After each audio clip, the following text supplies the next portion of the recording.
படாவோ பேட்டி பச்சாவோ அப்படின்னா அவருக்கும் என்னன்னு புரியல. நம்ம என்னன்னு கேட்டோம்னா பெண் குழந்தைகளை பாதுகாப்போம், பெண் குழந்தைகளின் கல்வியை பாதுகாப்போன்றாங்க.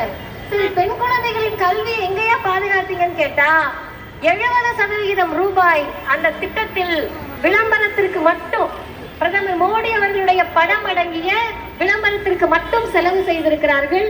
இப்படியாக பெண் பிள்ளைகளுடைய கல்வியை புதிய கல்விக் கொள்கை என்ற பெயரால் காவு வாங்கக்கூடிய, நீட் என்ற பெயரால் பெண்களை மருத்துவராக விடாமல் தடுக்கக்கூடியவர்கள் ஆளக்கூடிய நாட்டில்தான் அமைச்சராக நான் பேசவில்லை, அனிதாவின் அண்ணனாக பேசுகிறேன் என்று இளைஞரணி செயலாளர் சொல்லுகிறார் என்றால் இவர்களுடைய கருத்தை பற்றி சென்று இந்தியாவை காப்பாற்ற வேண்டிய பெரும் பொறுப்பு நமக்கு இருக்கிறது.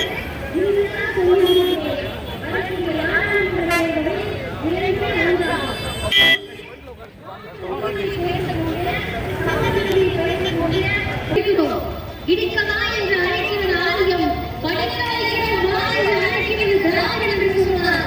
இந்த திராவிடத்திற்கு மட்டும்தான் இருக்கும் என்பதை அறிவு விழுந்து அழைக்கிறார் நம்முடைய மாண்புமிகு இளைஞரணி செயலாளர் அவர்கள்.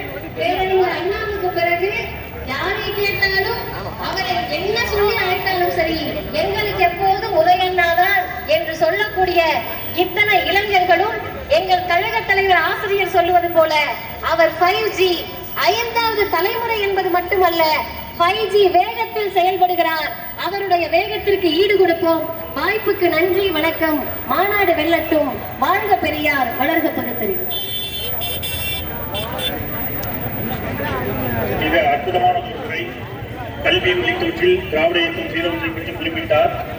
இன்னொன்றும் இருக்கிறது, ஆன்மீகவாதிகளுக்கும் நாம் தான் விடுதலையை பெற்றுத் தந்திருக்கிறோம். அனைத்து சாதியினரும் அர்ச்சகர் என்பது மட்டுமல்ல, அதில் ஆண்கள் மட்டுமல்ல, பெண் ஓதுவார்களை நியமித்ததும் திராவிட மாடல் அரசுதான்.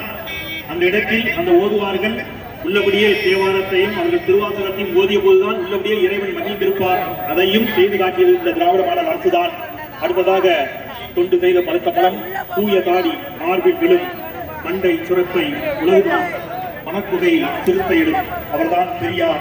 அந்த பெரியாரை பற்றிய ஒரு காணொளி மக்கள் பார்வைக்கு